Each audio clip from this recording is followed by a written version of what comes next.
Hello everyone, welcome to money mug. मैं हूं CA Pinkesh ठकरानी। आज हम लोग बात करने वाले हैं महिंद्रा एंड महिंद्रा फाइनेंशियल्स के बारे में। तो बेसिकली इसका रिजल्ट आया है, वो डिस्कस करेंगे। लेकिन उसके पहले मैंने जनवरी में एक वीडियो बनाया था और उस वीडियो के अंदर में मैंने कुछ टॉप एनबीएफसीज की बात की थी। एंड मुझे ऐसा लग रहा था कि एनबीएफसीज के लिए जो अच्छे दिन हैं उसकी शुरुआत हो चुकी है, यानी उसके शेयर प्राइस के लिए अच्छे दिन की शुरुआत हो चुकी है। बिकॉज पिछले 5 साल से कोई लगाड़ वाला सेगमेंट रहा है तो वो यही एनबीएफसी का सेगमेंट रहा है। उस वीडियो के अंदर मैंने 3 स्टॉक्स के बारे में बात की थी। एक था श्रीराम ट्रांसपोर्ट फाइनेंस, बहुत ही तगड़ा रिटर्न उसने अभी दिया है पिछले 1-1.5 महीने के अंदर में, डिस्पाइट रीस्ट्रक्चरिंग की खबर थी उसके अंदर में। देन मैंने बात की थी एल&टी फाइनेंस के बारे में। स्टॉक बहुत अच्छा है, क्वालिटी बहुत अच्छी है, रिटर्न्स बहुत ज़्यादा बेहतरीन नहीं दिए है, ठीक ठाक रिटर्न्स है उसके अंदर में। इवन मैं कहूँ कि रिटर्न ही नहीं दिए एक प्रकार से अभी तक।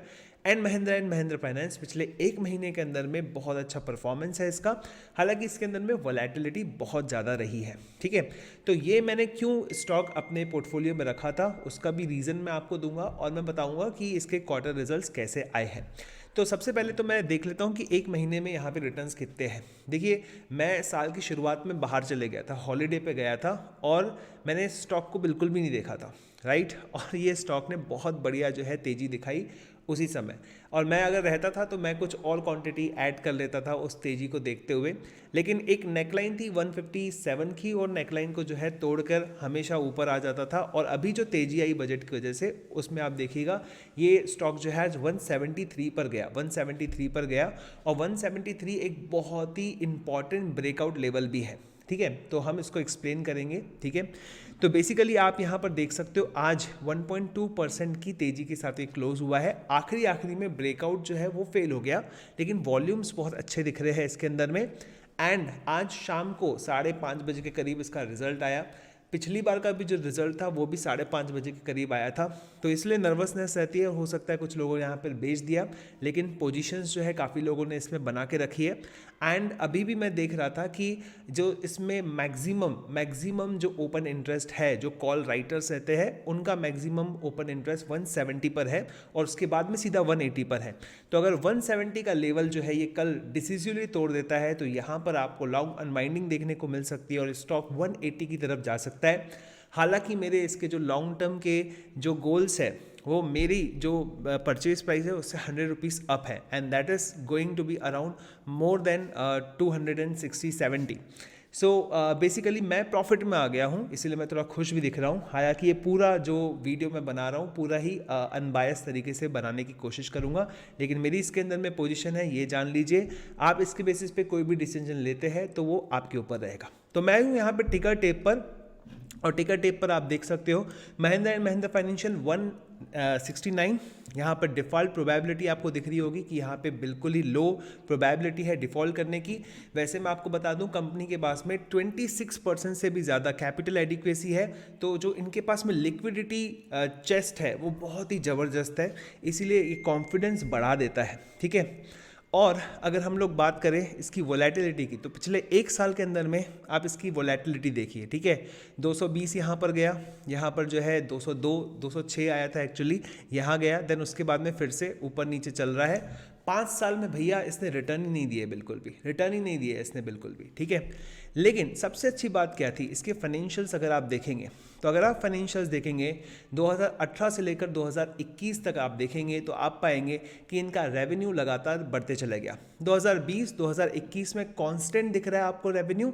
इसके पीछे रीज़न आपको पता है, पेंडेमिक वाला साल था, कोरोना था। एंड ये जो कोरोना की वजह से जो महिंद्रा फाइनेंस इस सेगमेंट में काम करता है, मोबिलिटी, ऑटो के लोन्स, व्हीकल के लोन्स, ठीक है, कुछ थोड़े बहुत जो है वो सेकेंड हैंड व्हीकल के लोन देता है या फिर वो बहुत ही कम मात्रा के अंदर में स्मॉल मीडियम इंटरप्राइजेस को लोन देता है, ठीक है। और ये रूरल इकोनॉमी की तरफ जो है ज़्यादा फोकस है, ट्रैक्टर में फाइनेंसिंग करने में नंबर 1 है। तो ये जो सेक्टर है ना इसको सीधा हिट किया लॉकडाउन ने, ठीक है। और फर्स्ट वेव के बाद तो भाई ये स्टॉक जो है दौड़ने लग गया था 220 पर। सेकेंड वेव में फिर से ये बैठ गया स्टॉक, लेकिन ये बार बार 140 पर 140 के करीब पर जो है सपोर्ट ले रहा था और भाई वहीं से वापस रिवर्स करता था। बड़े सही एंट्री पॉइंट दिए। अगर कोई इस बात को समझ जाए ना, ऊपर की कॉल बेचकर ये जो है इसी तरह से चलने वाला है, इससे तो बहुत पैसा बना सकता था, ठीक है। तो ठीक है, बात की बात करेंगे। यहाँ पर देखिए 773 करोड़ का प्रॉफिट था 2021 में, लेकिन क्वार्टर 1 FY22 के अंदर में क्या हुआ, सेकेंड वेव आ गई। और सेकेंड वेव भाई फर्स्ट वेव से भी बड़ी भारी थी, आपको तो पता ही होगा अच्छी तरीके से। और यहाँ देखिए हुआ क्या कि जैसे ही पहला क्वार्टर आया 1500 करोड़ रुपए का लॉस, अरे बाप रे, ठीक है, डर गए सब लोग। और ये स्टॉक की पिटाई हो गई, स्टॉक की पिटाई हो गई, इसको नीचे घसीट दिया गया। एंड उसके बाद में ये बढ़ना शुरू हुआ, गया ये 206 रुपये तक गया, ये आराम से गया, ठीक है। लेकिन उसके बाद बैंक निफ्टी में जो है ताबड़तोड़ करेक्शन आने लग गया, और उसके साथ भी जो है ओमिक्रॉन के केसेस आने लग गए, एंड थोड़ा बहुत लॉकडाउन की खबरें भी हमको आने लग गई। लेकिन अब हमको पता है कि ओमिक्रॉन से कुछ खास होने वाला, थर्ड वेव हो गई है, और शायद अब जो है कोरोना ख़त्म हो जाए। एंड भाई ये भगवान ख़त्म कर दे यार कोरोना को पूरी तरह से, ठीक है। तो ये सभी चीज़ें देखते हुए आप देखोगे सितंबर क्वार्टर के अंदर में बहुत ही ज़बरदस्त 1100 करोड़ रुपए का इन्होंने प्रॉफिट दिखाया। एंड उसके बाद में अब 987 करोड़ का प्रॉफिट का बहुत ही जल्दी अपडेट हुआ है टिकर टेप के अंदर में, लिंक डिस्क्रिप्शन के अंदर में आप एक्सेस कर सकते हो उसको, ठीक है। ये प्रो सब्सक्रिप्शन लिया हुआ है, आप भी ले सकते हो, ठीक है। तो ये 987 करोड़। अब आप बोलोगे भाई यहाँ से यानी कि सितंबर क्वार्टर से दिसंबर क्वार्टर की तरफ में जाएंगे तो यहाँ तो सिर्फ जो है मतलब उल्टा डी ग्रोथ हुआ है प्रॉफिट के अंदर में, नहीं, इसको आप ऐसे कंपेयर मत कीजिए, ठीक है। अगर आप इसको वाई ऑन वाई बेसिस पे कंसिडर करते हैं तो उस हिसाब से तो आपको बहुत ही बेहतरीन दिखेगा। 226 करोड़ रुपए का लॉस और यहाँ पर सीधा 1000 करोड़ रुपए का प्रॉफिट, 987 मतलब 1000 करोड़ ही तो हुआ, तो इतना शानदार प्रॉफिट यहाँ पर आया। लेकिन उसको भी इस तरह से कंपेयर नहीं करना चाहिए। बेसिकली आप ये वाला फिगर देखिए, 1500 करोड़ रुपए का इतना बड़ा लॉस आया, इसके अंदर में किए गए थे जबरदस्त प्रोविजंस। ये प्रोविजंस को रिवर्स किया गया है क्योंकि कंपनी ये मानती है कि ये पैसा रिकवर किया जा सकता है, ये पैसा रिकवर किया जा सकता है। हिस्टोरिकली भी ऐसा देखा गया है। इनके केस के अंदर में डीमोनेटाइजेशन में एक बहुत बड़ा इम्पैक्ट पड़ा था इनके ऊपर में, इनके कस्टमर्स के ऊपर में। उनके जीएनपी यानी कि gross NPA, non performing assets बहुत ही शूट अप हो गए थे, एंड उसके बाद में जो है वो धीरे धीरे कम भी होते चले गए 2 साल के अंदर में। और सेम यहाँ पर भी देखने को मिल रहा है। 15%, मैं गलत नहीं हूँ तो 15% के GNPAs थे वो 12.5 पर आ गए, और जो है अभी 11 पॉइंट समथिंग पर आ गए हैं, जो मैं आपको यहाँ पर दिखा दूंगा, ठीक है। सो यहाँ पर आप देख सकते हैं ये रहा, ठीक है। तो स्टेज 3 मतलब आखिरी स्टेज में आप समझ सकते हैं, एनपीए की आखिरी स्टेज है, वहाँ पर आप देखिए 12.7% से इनके जो GNPA है 11.3% पर आया है।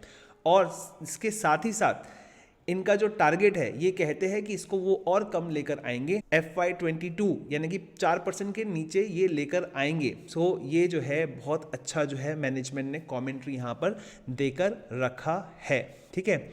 और बाकी बात करें तो देखिए प्रॉफिट तो बहुत अच्छा आया है, ठीक है, वो तो बहुत अच्छी चीज़ है।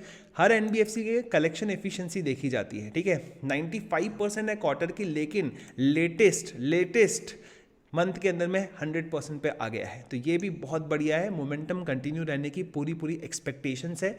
नया बिजनेस भी ये लोग स्टार्ट कर दी है क्विकली, जहाँ पर ये लोग बोल रहे हैं कि 3000 से 5000 करोड़ रुपए का आगे चल के इनका एसेट अंडर मैनेजमेंट हो सकता है।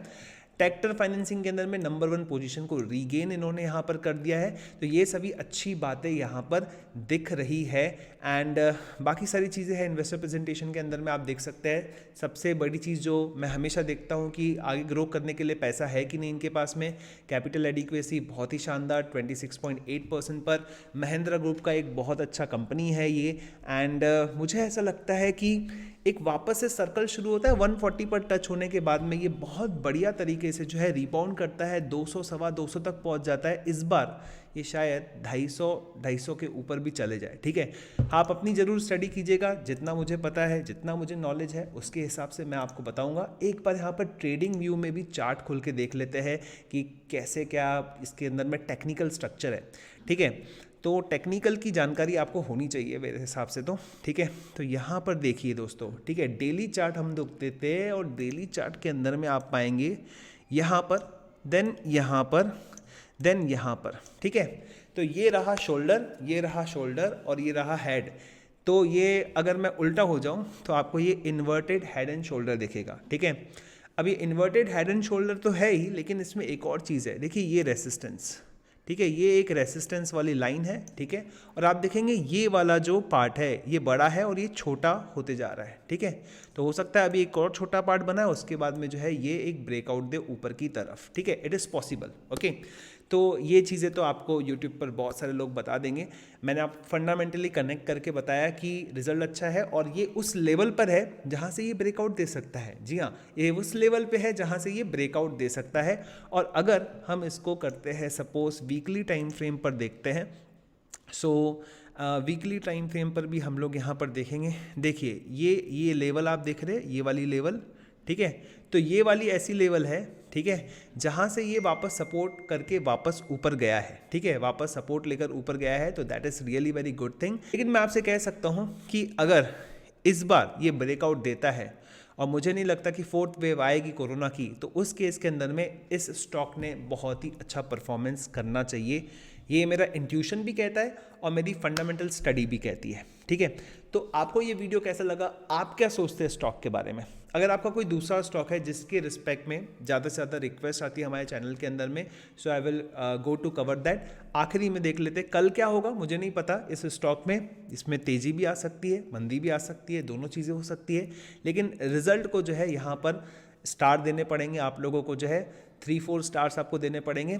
हो सकता है मार्केट में करेक्शन आ जाए तो उसकी वजह से स्टॉक जो है नीचे भी चले जाए, एक्यूमुलेट कर सकते हैं हम उसको। नेक्स्ट क्वार्टर का एक और रिजल्ट बेहतर आता है तो ये अपने ऑल टाइम हाई पर पहुंच सकता है जो कि 300 के ऊपर है। आई होप आपको ये वीडियो पसंद आया होगा। वीडियो पसंद आया होगा तो अपने फ्रेंड्स के साथ में शेयर कीजिए।